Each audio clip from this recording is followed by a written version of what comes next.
গাড়িটা পুষ্কিনিত গেছে 4-5 ঘন্টা খাসি মনে হয় স্বপ্নের মধ্যে সব দেখে নিয়েছি। গাইবান্ধা জেলার সুন্দরগঞ্জ উপজেলার শখেরহাট সোনারপাড়ায় সড়ক দুর্ঘটনায় একজন শিশু নিহত ও 10 জন আহত।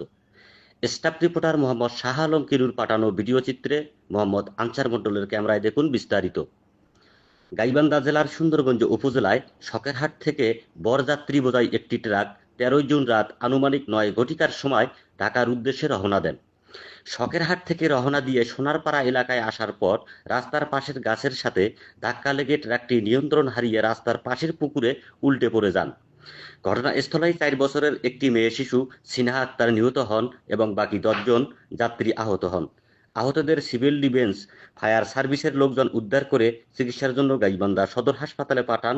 সর্বশেষ খবর পাওয়া পর্যন্ত জানা যায় আরও 2 জনের অবস্থা আশঙ্কাজনক।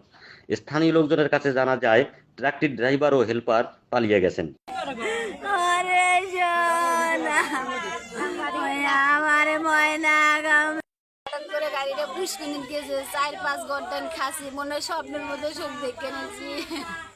যতটুকু মনে হলো যে আসলে যে ছেলেটা গাড়ি চালায় ওই ছেলেটা আসলে মনে হয় না যে ওইভাবে ওর অতটুকু যোগ্যতা সম্পন্ন একটা ছেলে অত বড় একটা গাড়ি চালায়। এটা আসলে আমার মনে হয় না যে এটা ওর জন্য যৌক্তিক একটা এটা একদমই ঠিক না। আর অনেক শুনছি যে ও নাকি এভাবে ওখানে বলতেছে যে এতটুকু ছেলে কিভাবে গাড়ি চালায়, এই গাড়ি চালায়।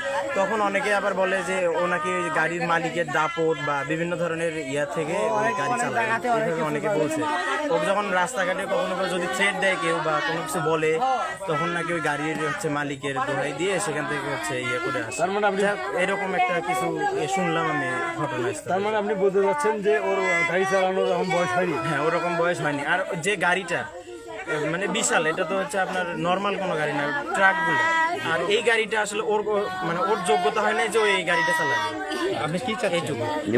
আমি চাচ্ছি যে আমার সম্পর্কে নাতনি হয় মারা গেছে, এর দৃষ্টান্তমূলক শাস্তি হোক বা